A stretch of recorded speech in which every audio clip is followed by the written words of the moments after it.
of the Board of Regents. So this was scheduled for the spring, and unfortunately then COVID hit. And of course, what we had to do is really focus as a department on making sure that students were safe, teachers were safe, and that instruction happened. But as of right now, we are on the agenda for the Board of Regents for their December meeting, and we're going to present to them the proposed revisions. Now, they already know that we're going through this process because we told them last spring, but this is the meeting we get to tell them, here are the revisions that we've made, and here's what the field has said about that. That'll be followed in early 2021 with a second presentation to the board at which we actually ask them to vote to adopt those revisions. And that's a normal process. First meeting is informational, second meeting is please adopt them. And you'll see this little pink diagonal phrase here that says pending Board of Regents approval. And that's just to indicate in order for that pink step to happen in late winter 2021, the winter 2021 gold step has to actually take place. So if the board adopts the regents in the early winter of 2021, then late winter, we're going to conduct a public comment period. This is required whenever you have a regulatory change. So the standards are actually part of our regulations. And because we are changing the name of our discipline, or we're proposing to, from LOTE to World Languages, LOTE is all over the regulations. And so we need to just have a public comment period to say to the public, we're thinking about making this change and we want to get some feedback. And that's a 60-day period. Pending that feedback, we make a third and final presentation to the Board of Regents, and we ask them to adopt that regulatory change of going from LOTE to World Languages so that it's all changed. Here is your important part so you do well on the closure today. The very first time that teachers will be required to teach under the new standards will be in 2023. That's September of 2023 is that very first year. And it is only with their incoming 7th grade class. And we're going to go back to that, but that's one of the things I need you to remember from this presentation. Okay, so again, once those standards are adopted, teachers can actually start using the standards as a pilot with one class of students, with one language they teach, but they only have to do that if they wish. When they really have to start is this September of 2023 date. So then the rest of the timeline shows you what are the key milestones if we start that September of 2023 implementation. Those 7th graders will get to checkpoint B in September of, they will finish checkpoint A in June of 2025. And so therefore, we will have our first locally developed checkpoint A assessment that's aligned to the new standards then. Those same students will get to the end of checkpoint B by June of 2027. So that's when we'll have our first checkpoint B assessment that's locally developed and aligned to the new standards. And then following all the way through to graduation, those kids who finish in 2029 will be the first set of kids who have had the new standards from 7th grade on and can also be awarded the seal of biliteracy under the new standards. I want to take a break here because this is a lot of information. Are there any questions on the timeline? You can either unmute yourself because we're small enough. You can enter information in the chat if you prefer.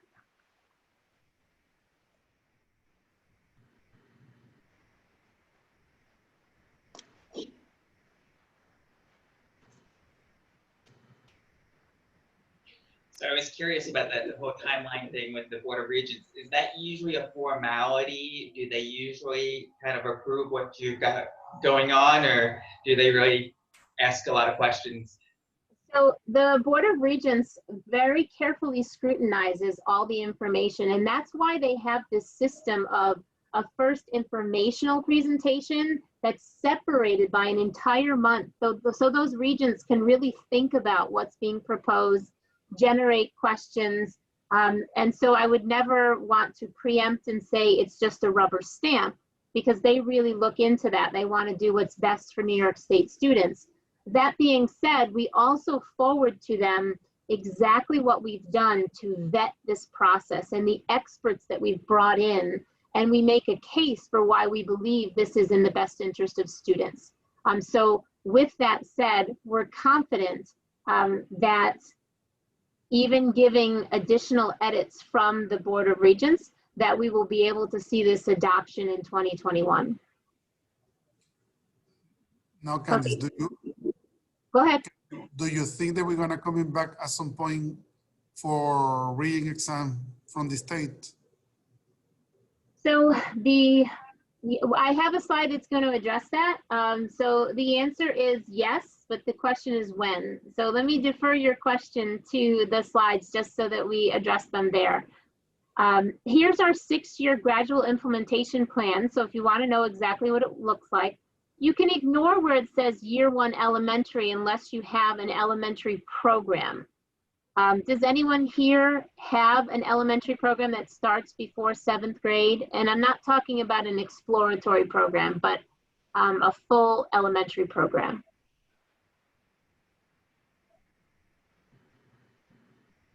Okay, it doesn't look like we do. So you can use this table to see exactly how that implementation is going to work. It's nice and gradual. You're going to start with your 7th graders in September of 2023. And then every year, you're going to add another grade until everybody is completely under the new standards. So it's purposely gradual and hopefully will be an easier transition for our teachers than, say, rolling out the standards all at once for all grade levels. There are 4 key features of the proposed revisions to these standards. Remember, I asked you that one of your learning goals is to be able to state what 2 of them are by the end of the session. Our first change is we're going to change our name from LOTE to World Languages. And one of the reasons is because we want to define ourselves positively by what we are and not by othering ourselves. We are world languages. Yes, English is a world language, but ELA is separate. And ENL is as well. So we're going to be changing our name to World Languages. If you follow any of the large organizations that use the word foreign, they have very much gotten away from that word. So ACTFL is no longer referring to itself as the American Council on the Teaching of Foreign Languages. They're just keeping ACTFL. Our second big change are the actual revisions to the standards, which we're going to delve into in just a second. Our third big change are updated curricular topics that are organized under 4 overarching themes. And our fourth big change with these standards are very articulated performance indicators that show what the success look like at each checkpoint. So let's delve into to clarify, we have modern and classical languages. Modern are any that has living native speakers. Classicals are those without living native speakers. And any human language other than a computer language counts towards the mandate. So ASL counts, Korean, indigenous languages, and all of those count. So I said to you that the second shift were the revisions to the actual standards. We are adopting 2 anchor standards that enhance our current standards, and they are communication and cultures. And you can see the actual text of the language here. Notice that there is a strong focus on the students using the target language in order to complete a function. So they're communicating, or they are comparing or describing cultural products. Within those anchor standards, you have the 3 standards for communication, which line up with the 3 modes. So you have interpretive, interpersonal, and presentational. And if we have time, we'll do a little activity with that. For our culture anchor standard, we have 2 related standards, and that is relating practices and products to perspectives. And again, we're going to define those terms. And then our standard 5 are cultural comparisons. These are the actual standards, and you have a copy of this document in the shared folder. It's also widely available on our OBWL website. But you'll see that these state in simple terms exactly what students should be able to do. And we're going to take an example and look at how we compare the current and the new standards. These are just our standards for cultures. So if we were to dissect this first anchor standard of communication, we'd find out that the who are learners, The what is they're communicating. The how is they are doing this effectively and in the target language. And the why is in order to be able to function in a variety of contexts and for multiple purposes. And so we see a shift between learning about a language, so learning about French, to instead using French to communicate with others. And then finally, for those students who continue to pursue study, to use that language to access content, for instance, by reading a newspaper in Spanish. Right? And so we're talking about a shift where we're moving students away from just studying a language just to learn it, but rather to use the language to learn more about themselves and the communities in which they live. So let's take a look at our current LOTE standard of communication and the proposed difference. So up at the top here, you have the current one, and then down below and in the table, you have the proposed revision to the standard. Okay. Let's see if we can get some audience participation in here using the chat. You can also unmute yourself if you prefer. Can you find a similarity or a difference between the current standard and the proposed that jumps out at you?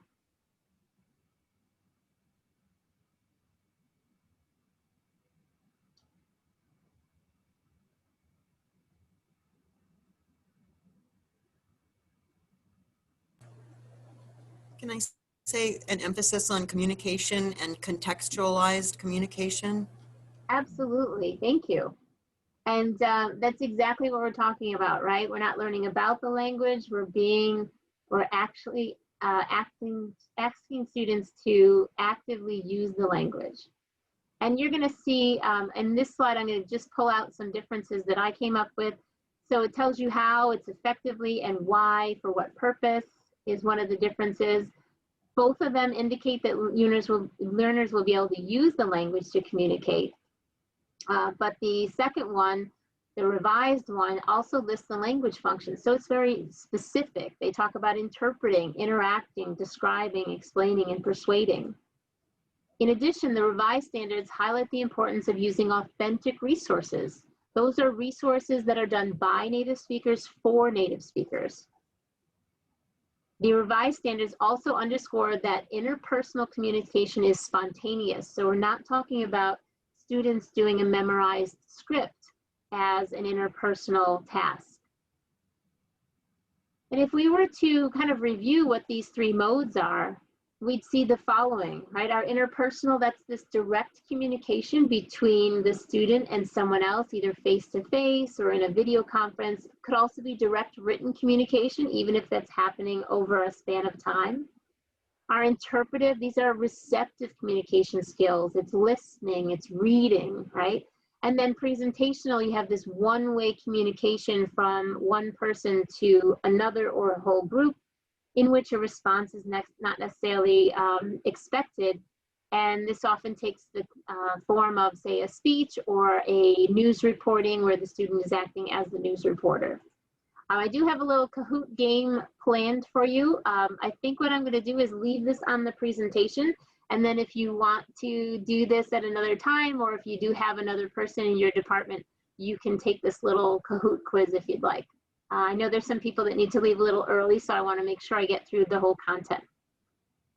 If we were then to take a look at the second anchor standard of cultures and apply the same sentence diagramming, we would see that our who is still our learners, our what is still using the target language, and then we have our why in order to do these functions, to identify, describe, compare, and explain the 3 Ps of the culture studied. And so again, we see a shift from just gaining knowledge and understanding about a culture to actually investigating, interacting, and reflecting about what that might mean. And then finally, again, for our students who continue on, they're developing that intercultural and communicative competence. So we're not talking about memorizing generalizations about a culture like all French people are this, but instead knowing how, when, and why to say what to whom. Right? This is this cultural competence. So if we were to do the same activity where we took a look at our current standards of developing cross-cultural skills and understandings and comparing it to the proposed revisions to the standards, we might say that, well, both indicate students will develop some sort of cross-cultural skills. But the revised one specifies that learners will use the target language to do this, making it consistent with our communicative standard. The revised standards also list out the language functions. So they talk about students identifying, describing, explaining, and comparing different elements of the culture. And they also incorporate the 3 Ps that is widely dispersed in ACTFL documentation, these cultural products, practices, and perspectives. So with that, I wanted to spend just a minute or two on these 3 Ps to make sure that you're okay with these. So cultural products are the things that a culture makes. They're things like books, tools, foods. They can even be intangible like laws. The practices are patterns of social interaction. It's what they do. It's dancing, it's singing, it's saying the Pledge of Allegiance. And then perspectives are what are the underlying beliefs that a culture has that are revealed in these practices and products. And this could be things like the importance of being kind or respect for elders. So again, if we were talking about products, these are some examples: paintings, poems, a cathedral, right? Practices, other examples might be rites of passage, so getting your driver's license, particular gestures in cultures, lighting a menorah. And then perspectives, again, these are these underlying attitudes, values, and beliefs that the practices and products reveal. So let's do a little bit more audience participation now. I want to see everybody entering someone in the chat if you have that capability. I'm going to show you a cultural product, practice, or perspective, and I'm going to ask you to enter into your chat what you think that is. So if you want to, you can just do 1 for product, 2 for practice, 3 for perspective. And here's an example. A toy is a product, right? It's something that a culture makes. Okay, here's your first one. Table manners. Please enter in a 1 in the chat if you think this is a product, 2 if you think it's a practice, or 3 if you think it's a perspective.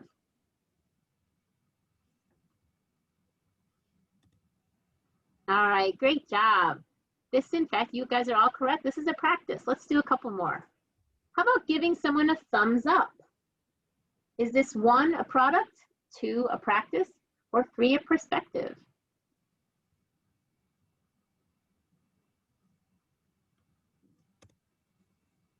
All right, good job. I didn't trick you by doing the same thing twice in a row. How about a trombone? Is this 1 a product, 2 a practice, or 3 a perspective? Great job. All right. So I learned something new the other day. I want to try it with you to see if it will work. So you have the ability on this, I think you do you have like an annotation screen? Maybe we don't have it on this version. You know what? We don't need to do it. Let's just keep doing what we've done before. So how about a cell phone? 1 product, 2 practice, or 3 perspective? Go ahead and enter what you think it is in the chat. All right. Oh, good. Someone figured it out. You're awesome. Very good. It's a product. How about the value of being bilingual? Is this a product, a practice, or a perspective? Oh, I see we didn't fool Dan or Naomi or Stephanie. Very good. This is a perspective, right? The value. How about a political cartoon? This is kind of a tricky one, and you can argue your way through a number of responses here. A political cartoon, is it a product, a practice, or a perspective? Awesome. All right. So Naomi and Dan, you have 2 different answers, and I think you're both right. So Naomi, you said it's a product. Can you unmute just for a second and give us why you think this is a product? Because I think without the sense of the context around it, it's just an object that's an artifact of the culture. I think if you do some exploring, then you can find perspectives coming through that, you know, that artifact, but it would take a little bit of exploration to get there, perhaps. Dan, I think that you're also right with perspective. Why did you choose perspective for this one? I chose perspective because political cartoons, for example, in the United States, have always been part of the news press. It's been part. It's something that's been valued to help communicate, especially those people who don't read. You know, so you know, so it's something like that has always been very valued. And there's nations today who don't have political cartoons because they're not allowed, because again, a perspective is that it's a threat to whatever is established. There you go. And the perfect example is what's gone on recently and a couple of years ago with Charlie Hebdo and the attacks that are taking place regarding the political cartoons that they are putting together. Excellent job. Okay, last one. Let's see if I can get all of you to put in a number here. The importance of family. Is this a 1 product, a 2 practice, or a 3 perspective? And this will be our last one.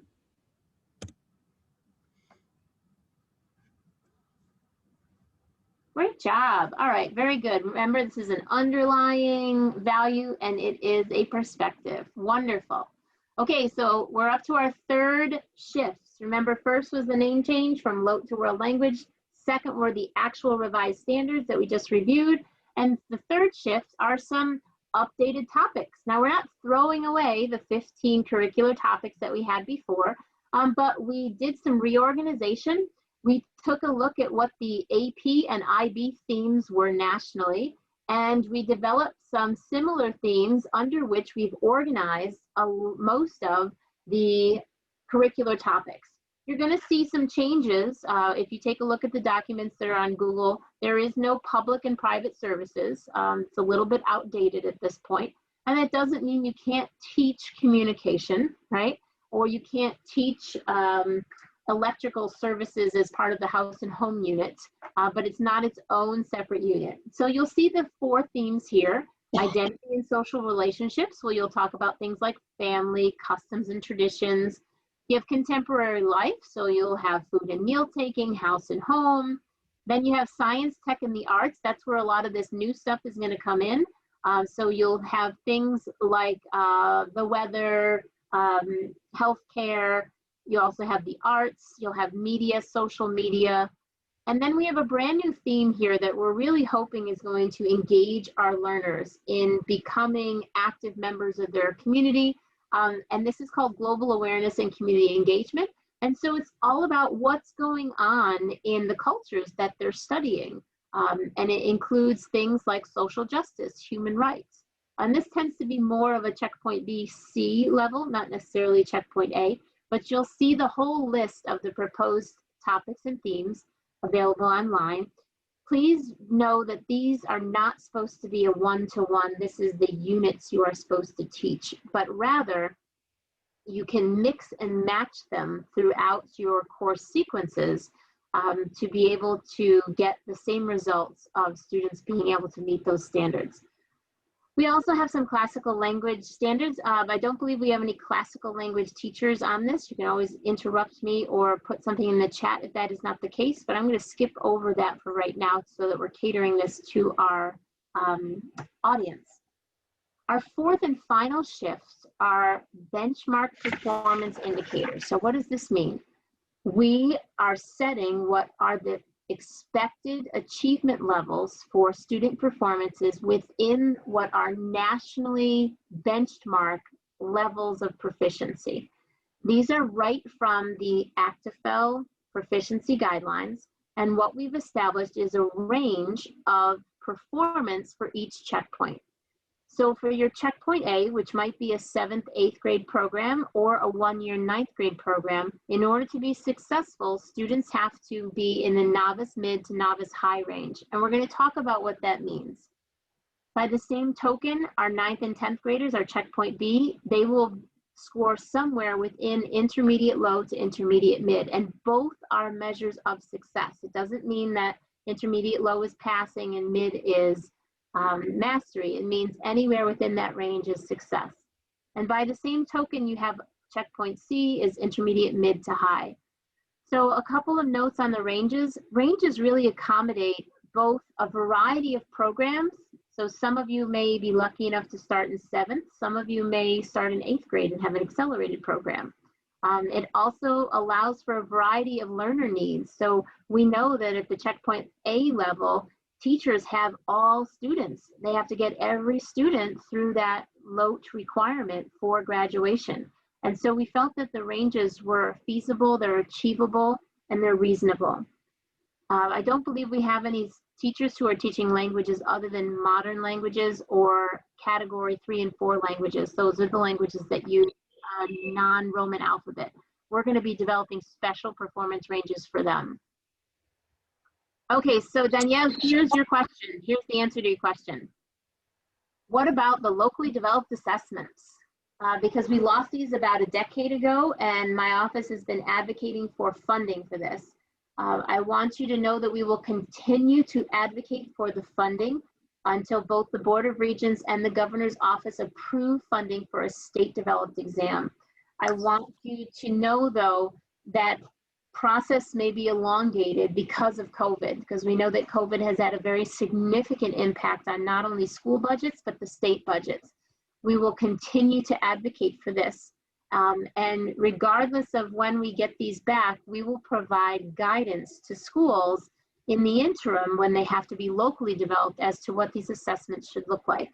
So I can't give you a definitive date as to when they'll come back. I am shooting for those first milestones. It was June of 2025 for checkpoint A, June of 27 for checkpoint B. That's when I'm shooting to have those state developed exams, but it's all going to depend on whether we can get the funding. What you can do if you want to help is NYSAFELT, which is our statewide advocacy group, has a campaign in which you can write a postcard to your legislator and tell them what you think should happen with regards to the state funding for these exams, how important it is to you. When funding is in place, the exam development process takes about 3 years, which is why we're starting now. And I want to point out that there are benefits of not having a state developed exam immediately following COVID. And I don't think I need to, I think I'm preaching to the choir there. It's nice to be able to have some control of what your final exam is going to look like, given the wide variety of programs between hybrid and remote and the different challenges that that's posed to the group. So I would encourage you to work together to develop high quality exams that mimic our prior Regents and SLP exams.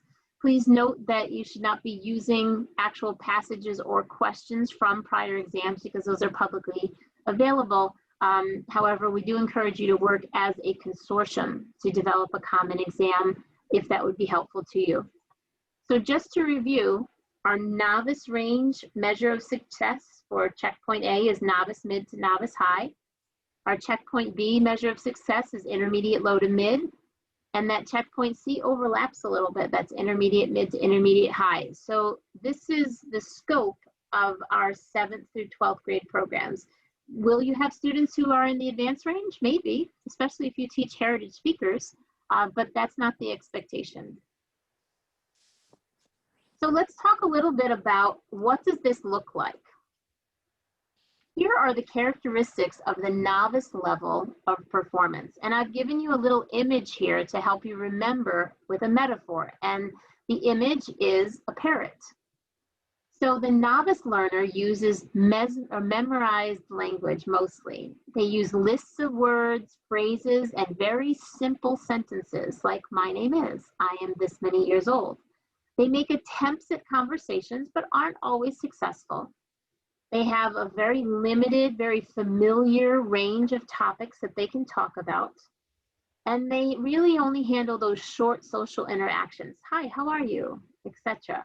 And they can answer and sometimes ask simple questions. So that's the parrot. That's what our checkpoint A students are able to do. Next, we have our intermediate range. These are students who can start to create with language. So they've learned some of the basic structures and they can play with it a little bit. They're speaking in strings of connected sentences, sometimes paragraph length, but not always. That paragraph length is really towards the advanced range. They generally only speak and write in one time frame at a time, usually present tense, right? Sometimes simple future, sometimes simple past. They can ask and answer simple questions, not complex ones. They have a wider variety of topics they can talk about, but they're really familiar topics to them. They're not abstract or concrete.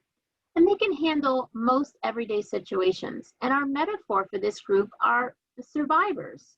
There are students who, if you airdrop them into the culture where English is not spoken, they'd be able to get their basic needs met with mistakes, right? Not super polished, but they could do that. And this is really the population of kids that we're dealing with from 9th grade on at our checkpoints B and C. I'm not going to spend a lot of time talking about our advanced range because for the most part, we're not going to see a lot of these students unless they are heritage speakers.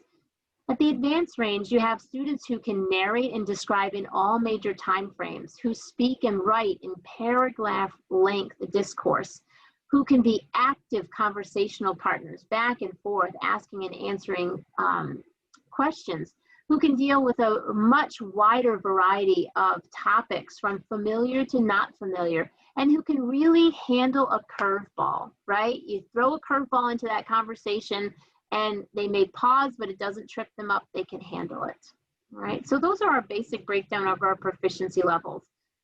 So I want to kind of close this presentation by talking about our performance indicators so you know what you can expect. So we took, as part of this process, the necessful, actable, can-do statements, which are wonderful statements at each checkpoint or at each level that say what students can do with the language. And they're written in student-friendly language, and they're really a wonderful way to be able to tell students what they'll be able to do. The growth, as we mentioned, is represented within a range of these proficiency levels for each checkpoint, and you can use them to create unit and lesson learning targets that are aligned to the functions that are required in these performance indicators. We're currently working on developing similar ones for classical languages and our category 3 and 4 languages, but let's take a look at what this looks like. So what you're going to see is the anchor standard at the top. For this one, we're going to use communication. And then you have the standard. We'll take the first one, which is interpretive. Remember, that's reading and listening. And then it's broken down into essential questions and then by checkpoint. So for interpretive communication, what this means is at the checkpoint A level, a marker of success is when students can identify the topic and some isolated facts from a simple sentences in short informational and literary text. You contrast that with what a checkpoint B student should be able to do by the end of checkpoint B, and they can understand the main idea and some key information still in short but straightforward informational text. And then you contrast that with what a checkpoint C learner can do at the end of checkpoint C, and that is these kids can follow the main message most of the time, not all the time. They can do so in various time frames, and they can do so with paragraph length informational text. So you can actually pull out these performance indicators, but this is how you're going to know if students are successful. Now, I'm not going to go through all of them, but the next one is interpersonal. And you can just take a look at these and see whether you think your students currently are able to do this. My guess is they are. You have presentational. Again, that could be writing a speech if you want. Writing a presentation that wouldn't be responded to.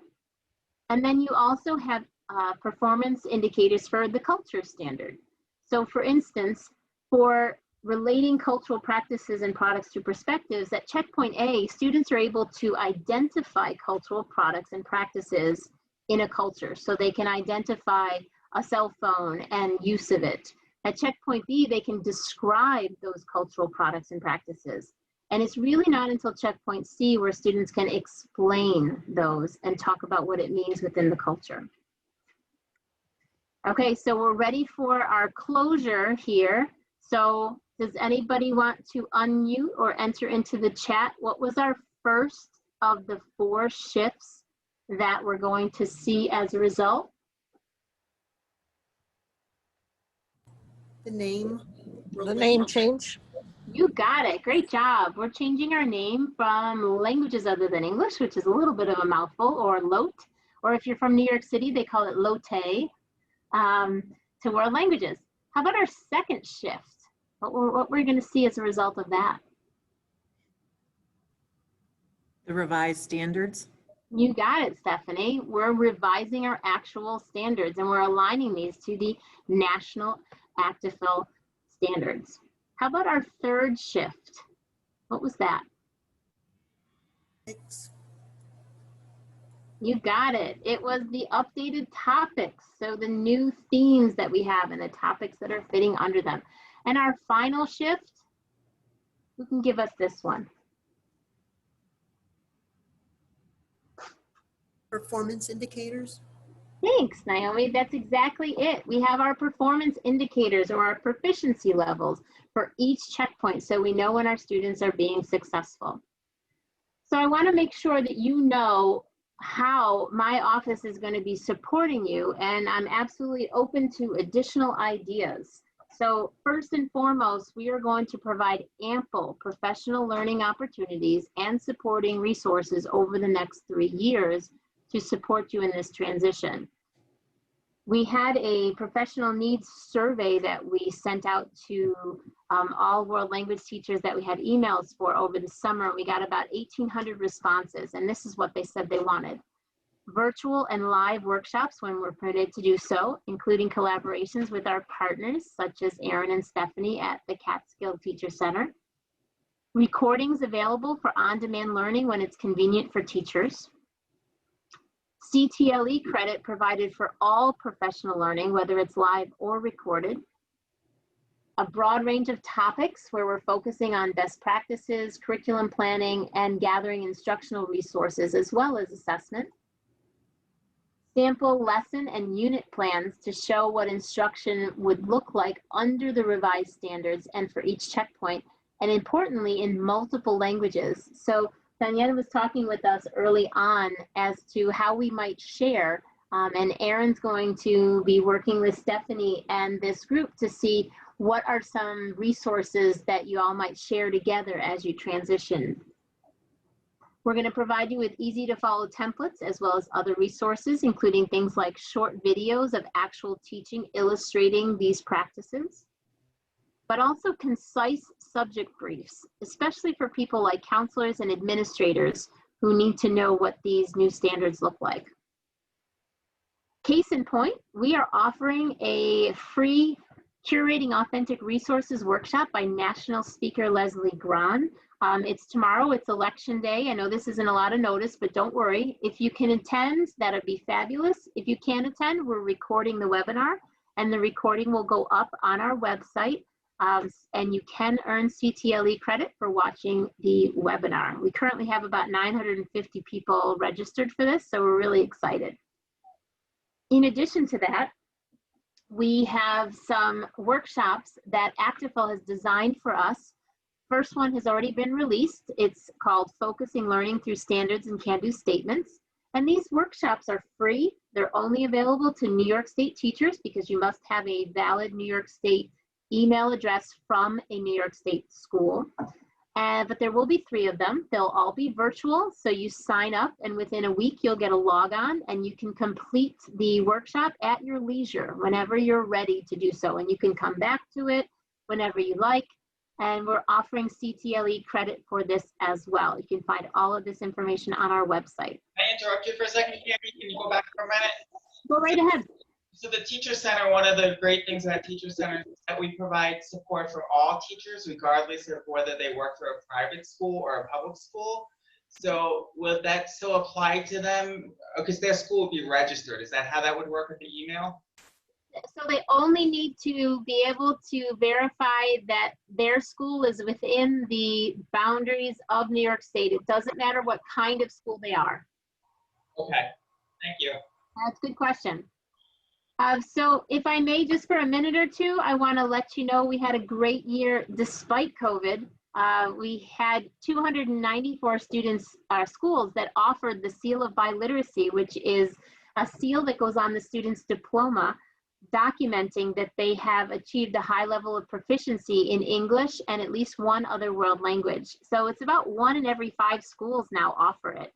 We had 4,600 students earn the seal, which is 600 more than last year, which is just mind-blowing considering the fact that we had our schools closed for 3 months last year. We had 80 students get the seal in not 1, but 2 world languages in addition to English, and we had 3 students across the state earn the seal in 3 world languages. And that's, for instance, we had a student who did it in Spanish, Punjabi, and Hindi. And obviously they came with Punjabi and Hindi, that's what's spoken at home, but the parents put the student in a full course of study in Spanish all the way through high school. I want to make sure that you know about these 4+1 pathway exams. In short, in order to graduate with a Regents diploma, a student needs to take 5 Regents exams and pass them. And in the past, that's always been English, social studies, science, and math were the 4. And then you had to take a 5th one that was another social studies or another science or another math. And NYSET has realized that we want to be able to expand the opportunities for students who may want to use an exam in their world language. So we now have 10 4+1 pathway exams in 6 different world languages. You can see them listed here. And these exams can count as that 5th Regents exam instead of taking another social studies exam. They're available from 2 different vendors, OHM BOCES, which is not too far from where you guys are, or as well as the New York City Department of Education. And in addition, these exams, not only do they count as a 4+1 exam for graduation, they also count as the Checkpoint B assessment. So the student wouldn't have to take 2, and this qualifies them for the Regents Diploma with Advanced Designation. So I want to let you know that we have a newsletter from OBEWL. I hope many of you got this already, but if you haven't, we didn't have a November issue. We issue them not necessarily every month, but every other month. If you didn't get it, you can just send me an email. If you get it and you realize that it's not useful to you and you don't want to get it anymore, you can just go ahead and send me an email and I will make sure I remove you from the list. We don't sell your email and you'll never get more than 2 emails a month because we are very careful about what we share. And with that, I want to open it up to any questions, comments, concerns, anything that people want to talk about.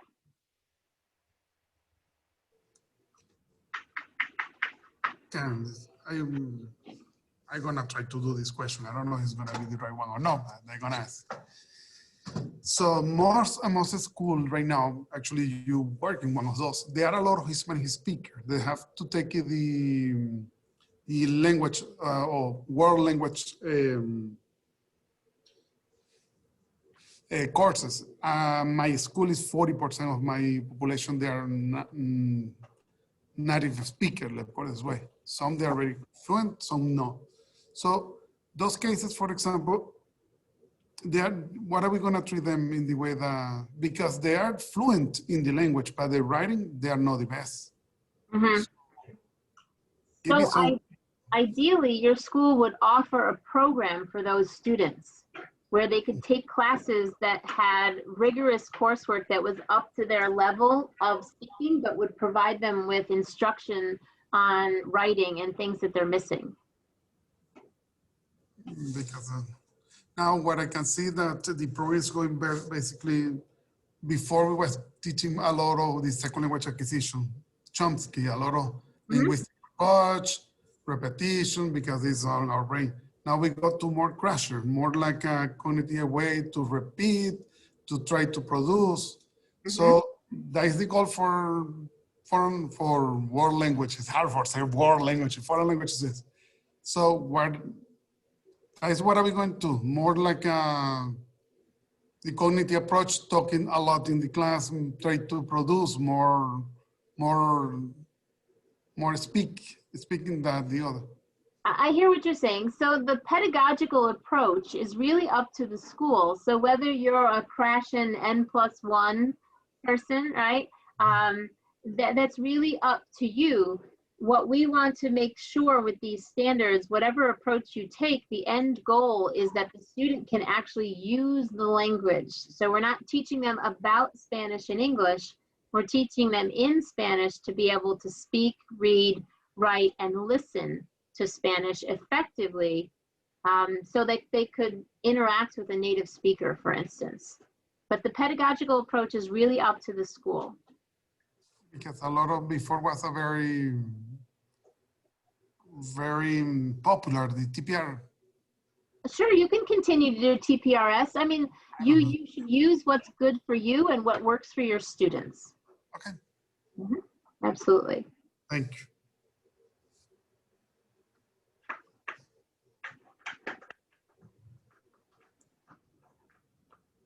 One of the challenges that may come up that's unique to your region is curriculum writing. So very often when there's a change in standards, the school will get a group of teachers together to revise their curriculum maps so that the new standards are reflected.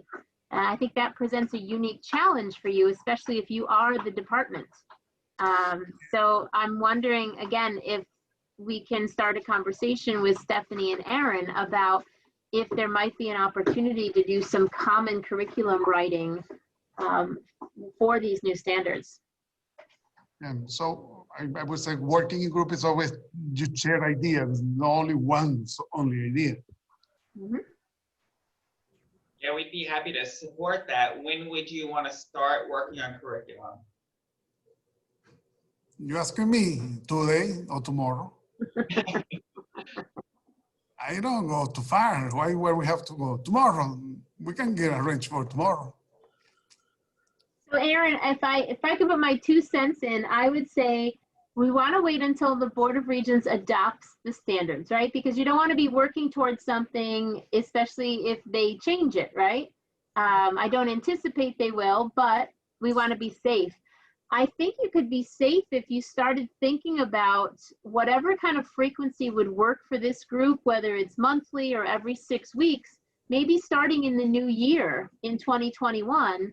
And I'd be happy to work with you just to break it up into smaller chunks. We can talk about essential questions, unit goal design, lesson design. We can talk about the different modes of communication and how to design assessment tasks within that.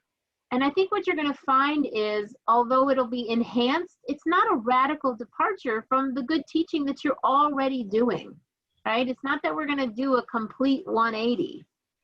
It's just really supplementing the good practices that we already have in place. So I'd be happy to help you with that, but I would recommend something over time, starting after the adoption of the new standards.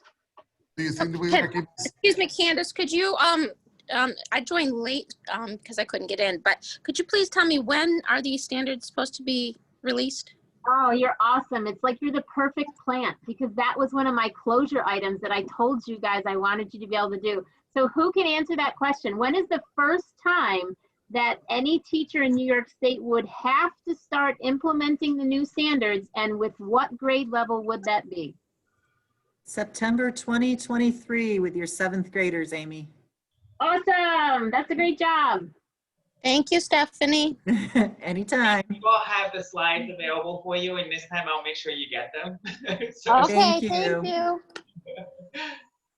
So is the new expectation then to move language down to 7th grade? We start in 8th grade, and it's not, we do 8th and 9th grade as our level 1, and then 10th grade is level 2, and then our students take the Regents exam in level 3.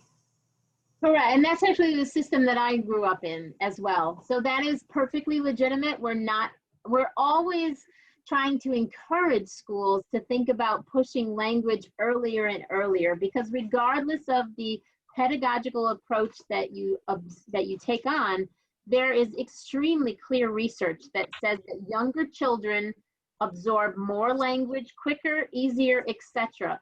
That being the case, even without COVID, we recognize that that represents a lot of staff, a lot of budget. And so NYSED is not going to say to schools, you have to start offering world languages in 5th grade.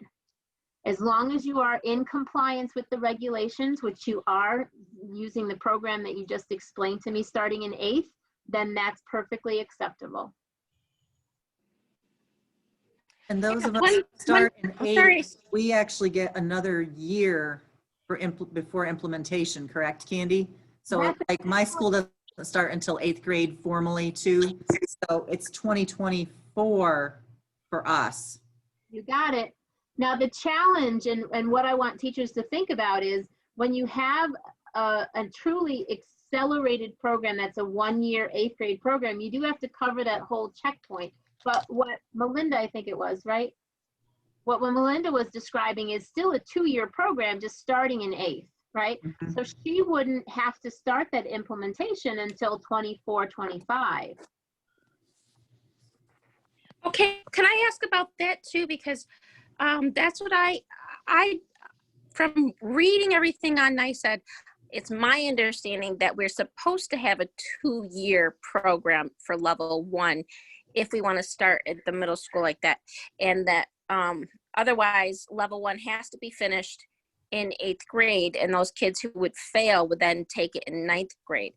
And I'm kind of pushing for that in my district because I kind of want us to offer a level 4. And they're kind of, you know, questioning me on that. So I'm not actually from this area, so I'm kind of new in the area. So that might be why I have a different idea of how to do things too. But is my understanding correct, or am I wrong? I just So want to know. I wouldn't say you're wrong, Amy. There are a variety of ways to be compliant with the regulations. So the most traditional program, and the one that starts the earliest and gives the kids a really great shot of getting to a high level of proficiency by graduation, is the program that starts in 7th grade. I mean, logically, if you have a whole extra year of instruction, of course you can expect students to go there. However, in addition to that traditional 7-8 program, you also have an 8th grade program. It starts in 8th grade. It's called an 8th grade accelerated program, and that covers the whole Checkpoint A curriculum in 1 year. And the result is that the student takes the Checkpoint A exam just like those kids who did 7th and 8th grade Spanish, and they pass the exam, they pass the course, and they get that high school credit, that 1 credit of LOTE that's required to graduate in middle school. Now, the program that Melinda is describing is an 8th, 9th grade 2-year sequence. It's perfectly acceptable. There's a couple of differences. One is, obviously, if you start in 8th grade, you're going to have 1 year less of world language instruction by the time the kids get to senior year, which is why, Amy, I understand you're pushing for starting in 7th grade, right? More instruction is going to mean better achievement. Yeah.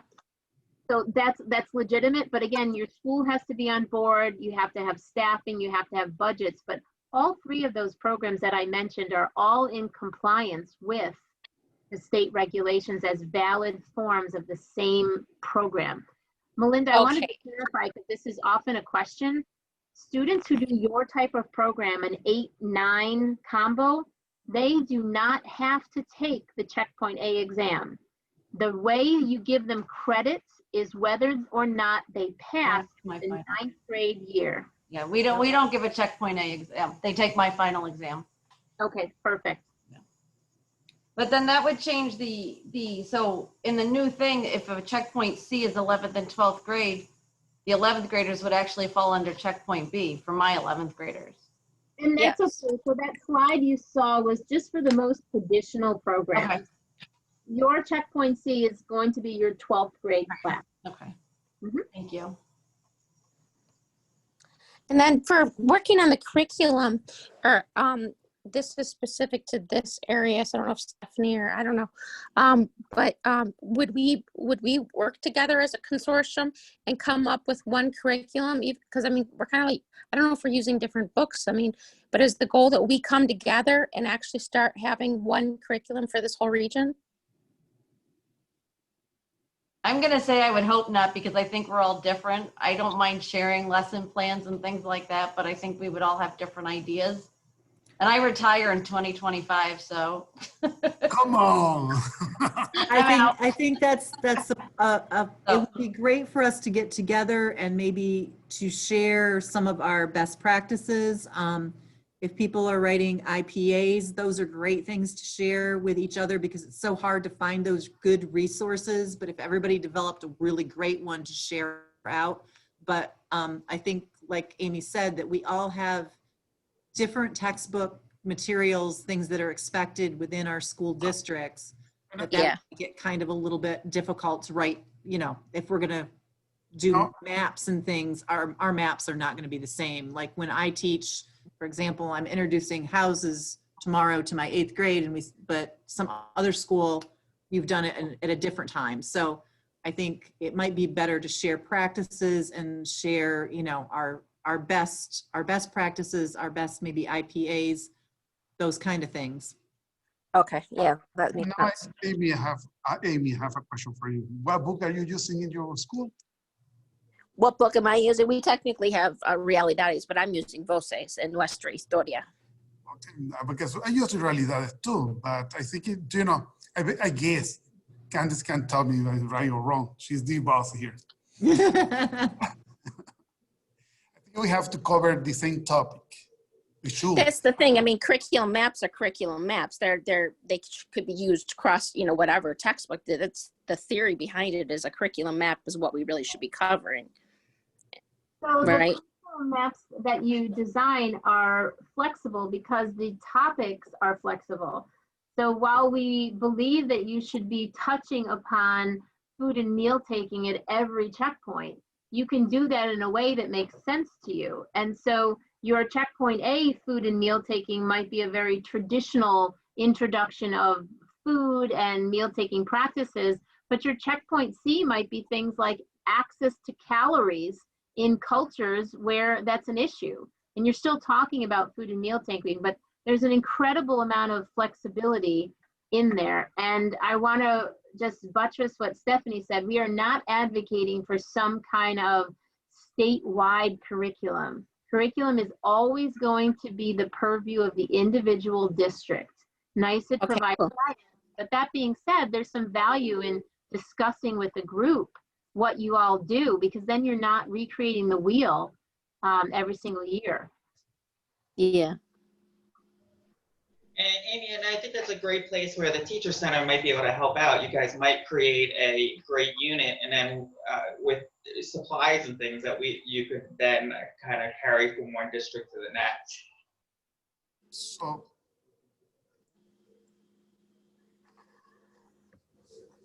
I guess, Amy, Amy, it's right to say, yes, that's what I'm looking for. So I give you credit for that. Okay. So Gracias. now let me ask you, who's using Realidades in your, who has Realidades in your school? How's that? You don't have to use, you have those, I'm a Voces person. okay? I only a question because some Realidades have some programs that even they're virtual, which I would love to, have a wonderful group like you. I don't remember your name, Mrs. Fair. Melinda. Melinda, you said you're gonna live in 5 years. Don't say that too loud. I don't know, if they offer one sooner, I may be out sooner than that, so. Yeah. I love what I do, but COVID's made it very tough, so. Well, and I also want to put out there, if anybody still has questions for Candy before we wrap up, I want her to be able to answer them. But our last month, we got talking about CI and we got talking about Tina and her workshops. And depending on, this goes back to Erin, funding to keep our teacher center open, I would love in the new year that we have a Tina Hargaden workshop through CAFLA, and we'd all get online, and because we got talking about CI and how some of us are very much into CI and very comfortable, and then other people, this is brand new territory. And She does do small group workshops, and that would be perfect for us. So I just want to put that out there, and, you know, keep looking at your email, keep checking our Facebook, and we will try to bring you the things that you want to know more about.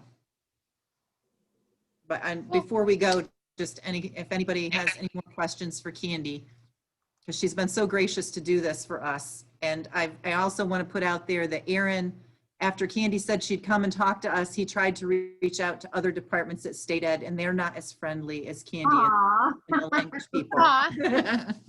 Yay, Candy, thank you. Oh, you're very welcome. We definitely want to change that, right? We want to make sure that people are accessible for what you need, because you guys have the hardest job of teaching the students under this environment. So I'm happy to support. Thank you so much. I'm happy to be stuck in the classroom with the kids and I have to do your job. So I think we're all good.